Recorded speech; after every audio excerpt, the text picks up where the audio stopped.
तिरुपति जैसे मंदिर में एक आस्था की जगह पर, जहां पर देश और दुनिया से सारे लोग अपनी आस्था को पूरा करने के लिए, पूजा करने के लिए आते हैं, वहां पर प्रसाद में बीफ का फैट मिला करके लोगों को बांटा जा रहा है। धार्मिक दृष्टि से ये जो अन्न जो बनाया जाता है तो वो शुद्ध है या नहीं, ये देखने के लिए हमने ओम सर्टिफिकेट शुरू किया है। प्रसाद की पवित्रता, अखंडता बरकरार रहे, इसके लिए हिंदुत्ववादी संगठनों ने इसकी एक पहल की है।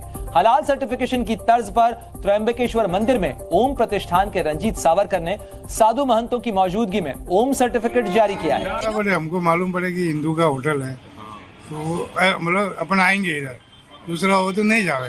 हिंदू होटल का नाम डाल के ये लोग उल्टा पुल्टा काम। कभी स्टालिन जैसे नेता खड़े होकर के सनातन धर्म और सनातन धर्म के मानने वाले को डेंगू और मलेरिया कहकर पुकारते हैं, और कभी पश्चिम बंगाल की ममता बनर्जी राम भक्तों को दंगाबाज कहकर पुकारते हैं। हलाला सेंटर्स ओपन है, वहाँ पर लड़के अवेलेबल होते हैं। आप अपनी बीवी को तलाक दें, 1000-1500 का लड़का घर लेके आए, उसके साथ उसका हलाला करवा दे, अपनी बीवी का रेप करवा दे और अगले दिन बीवी के साथ निकाह कर ले। कितनी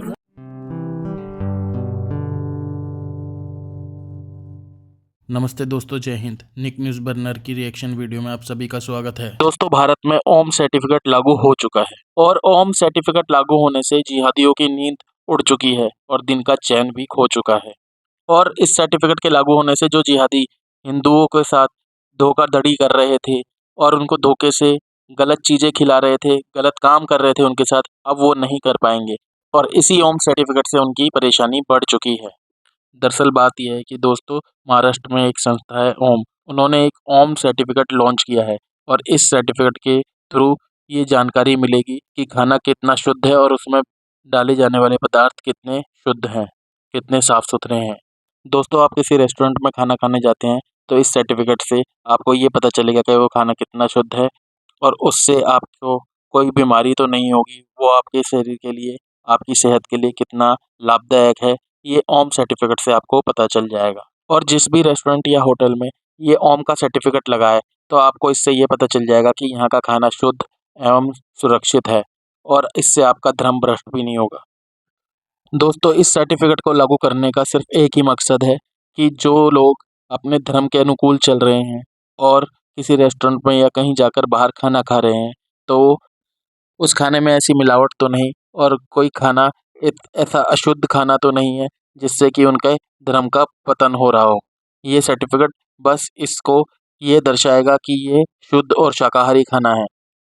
अब शाकाहारी लोगों को अनहाइजीनिक और धर्म भ्रष्ट करने वाली चीज़ें खिलाई जा रही हैं, उसी को दूर करने के लिए ये सर्टिफिकेट लागू किया गया है। और दोस्तों, पाकिस्तानियों को ये बात हजम नहीं हो रही है और पाकिस्तान बड़ा ही सत्य में है। तो दोस्तों, देर न करते हुए चलते हैं आगे की वीडियो की तरफ और देखते हैं पाकिस्तानी रिएक्शन। धन्यवाद। अब भी हिंदुओं की जान बख्शी नहीं जा रही है और ना ही उनके धर्म को आघात पहुंचाने की कोशिश खत्म की जा रही है।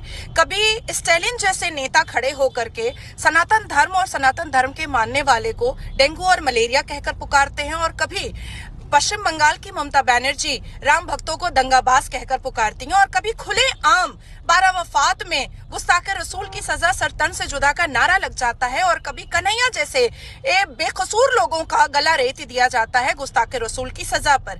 अब तो हद और इंतहा यहाँ तक आ गई है कि कांग्रेस अपनी चालबाजी और इस देश से हिंदू धर्म को खत्म करने के लिए जगनमोहन रेड्डी जैसे नेताओं को रोड पर उतारा है, और तिरुपति जैसे मंदिर में एक आस्था की जगह पर, जहां पर देश और दुनिया से सारे लोग अपनी आस्था को पूरा करने के लिए, पूजा करने के लिए आते हैं, वहां पर प्रसाद में बीफ का फैट मिला करके लोगों को बांटा जा रहा है, लोगों को दिया जा रहा था। मुझे समझ नहीं आता है कि सत्ता का लोभ, पैसे की लालच और हिंदू धर्म को भारत से खत्म करने का की स्ट्रैटेजी और कितने दूर तक जाएगी। तो क्या डिस्कस्टिंग चीजें ये लोग करें। पहले तो तलाक होनी ही नहीं चाहिए, नापसंदीदा अमल है, और अल्लाह ताला भी फरमाते हैं कि मेरी नजर में सबसे नापसंदीदा अमल, सबसे डर्टी एक्ट डिवोर्स है। और हमारे घरों में कहा जाता है कि तलाक का नाम सुनते ही जमीन काम जाती है। ये एक तरीके वैसे कोर्स है कि इतनी गलत चीज है। 1000 रुपए में हलाले हो रहे हैं, देवर के साथ हलाले हो रहे हैं, ससुर के साथ। हमारे अखबारों में तो ये चीजें भरी पड़ी हैं। अब मौलाना किधर गए, अब शरिया कानून वाले किधर गए? बड़े लोग आते हैं कि भाई औरतों को बड़े राइट्स दिए। क्या आपके और आपके इस्लामी औरत का सरेआम रेप हो रहा है और आप इसको शरिया का नाम देंगे? आपको कोई 3 तलाक गुस्से में कह के चला जाता है और अगले दिन कहता है अब चलो हलाला करके तुम्हें घर ले जाएंगे। भाई क्यों, हम ही क्यों? तो ये चीजें मैं कहूंगी कि जितनी भी इस्लामिक कंट्रीज है इसके ऊपर सख्त जो है एक्शन लेना चाहिए। ये एक बेहूदगी है जो कि माशरे के अंदर है और ये रेप है। बिल्कुल आप रेप करा रहे हो, आप जो है हलाला के नाम पर जो है अपना घर बसाने की बात कर रहे हो। जो मर्द जज्बात में आके औरत को घर से निकाल दे, उसको ट्रिपल तलाक दे दे और 1000 रुपए का हलाला करवा के दोबारा बेगम बना दे, तो क्या वो दूसरी दफा तलाक नहीं देगा? इस वीडियो में ये भी तो तुमने एक चीज देखी, वो जो लेडी बैठी थी उसके 6 बार उसकी डिवोर्स हुई है, 6 बार उसकी शादी हुई है, 6 बार उसका हलाला हुआ है।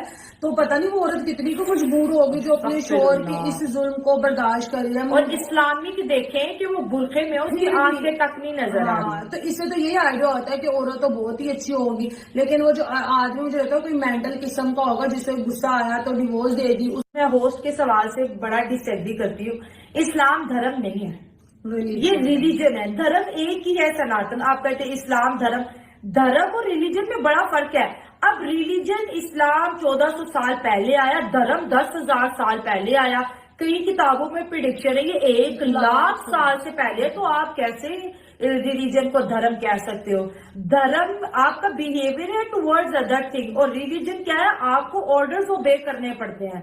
देखिए बड़ा फर्क है। इस्लाम कभी धर्म नहीं हो सकता, ये रिलीजन है, ठीक है। दूसरी बात यह है कि मैं हमेशा ऐसी शादियों के खिलाफ रहती हूँ जो कि अपने रिलीजन या अपने धर्म से आउट होती है। देखिए मुसलमानों की जो है हिंदुओं के लिए जो जगह है वो कभी नहीं बदल सकती।